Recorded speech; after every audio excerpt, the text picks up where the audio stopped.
दूर किसी देश में समय के पन्नों में दबी यह एक ऐसी कहानी है जिसे सुनने की हिम्मत हर किसी में नहीं। यह कहानी है राजवीर की। एक नौजवान जिसने दौलत तो विरासत में पाई, लेकिन प्रेम में ऐसी स्त्री चुन ली जो रात के सन्नाटे में कब्रिस्तान जाती थी।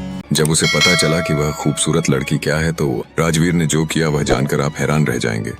कहानी तभी पूरी तरह समझ आएगी जब आप इसे अंत तक सुनेंगे, क्योंकि हर पल में एक ऐसा रहस्य है जो आपके दिमाग को हिला देगा।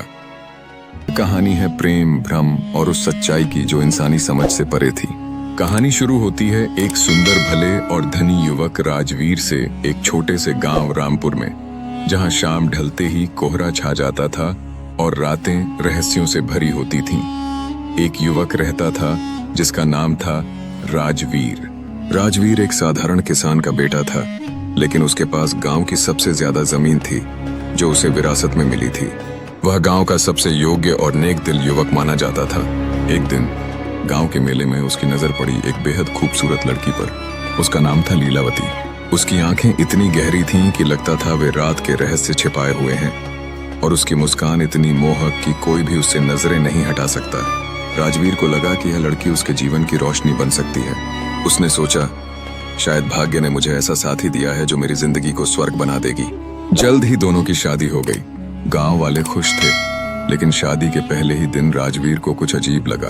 शाम के खाने पर जब राजवीर ने स्वादिष्ट दाल, रोटी और सब्जी परोसी, तो लीलावती ने सिर्फ एक छोटी सी कटोरी में 1-2 चम्मच दाल ली और उसे उंगली से चाटने लगी। राजवीर ने हंसकर पूछा, प्रिय, क्या तुम्हारे घर में इसी तरह खाया जाता है? मैं तो भूख से मर रहा हूँ, तुम इतना कम क्यों ले रही हो? लीलावती ने बस मुस्कुराकर सिर हिला दिया और चुपचाप 1-2 दाने चावल के निगल लिए। राजवीर को लगा शायद वह शर्मीली है या गांव का खाना पसंद नहीं आया, लेकिन यह सिलसिला हर दिन जारी रहा। लीलावती कभी भी ठीक से नहीं खाती, बस नजरें चुराकर थोड़ा सा निगलती और फिर रुक जाती। फिर भी वह हमेशा तरोताजा और मजबूत दिखती। राजवीर सोच में पड़ गया, यह कैसे संभव है? इतना कम खाकर कोई इतना स्वस्थ कैसे रह सकता है? एक रात जब राजवीर सोने का नाटक कर रहा था, लीलावती चुपके से बिस्तर से उठी और जंगल की ओर निकल गई। राजवीर उसके पीछे पीछे गया। कोहरे भरी रात में चांद की रोशनी में वह देखता रहा। लीलावती जंगल के गहरे हिस्से में पहुंची, जहां पुराने खंडहर थे। वहां एक डरावना, लंबा चौड़ा जीव इंतजार कर रहा था। एक राक्षस जैसा प्राणी जिसकी आंखें लाल चमक रही थीं और दांत नुकीले। लीलावती उसके पास बैठ गई और हंसते हुए बातें करने लगी। राजवीर एक झाड़ी के पीछे छिपकर देखता रहा। अचानक दोनों ने मिलकर जंगल में छिपी एक ताजी लाश को खोदा और उसे चीर फाड़कर खाने लगे। राजवीर की सांसें थम गईं। वह समझ गया कि लीलावती कोई साधारण स्त्री नहीं, बल्कि उसी राक्षसी प्रजाति की है जो रात में लाशें खाती है। उसका दिल टूट गया और वह चुपचाप वापस लौट आया। अगले दिन राजवीर ने लीलावती से पूछा, राजवीर, तुम रात को कहाँ जाती हो? तुम कौन हो, मेरा सपना या मेरा सबसे बड़ा धोखा?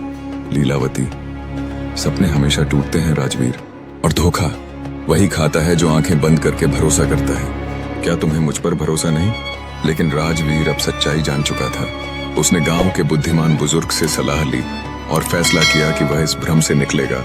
उस रात जब लीलावती फिर जंगल गई, राजवीर ने गांव वालों की मदद से उसका सामना किया। राक्षस और लीलावती पकड़े गए। लीलावती ने कबूल किया कि वह इंसानों को धोखा देकर उनका जीवन बर्बाद करती है। राजवीर ने उदास होकर कहा, मैंने तुम्हारी सुंदरता पर भरोसा किया, लेकिन सच्चाई ने मुझे सिखाया कि दिखावा कभी सच्चा प्रेम नहीं होता। राजवीर ने लीलावती को छोड़ दिया और गांव छोड़कर एक नई जिंदगी शुरू की, जहां उसने हमेशा सच्चाई की तलाश की। गांव वाले आज भी कहते हैं कि प्रेम में आंखें बंद करके न चलो, वरना सुख की जगह दुख मिलेगा।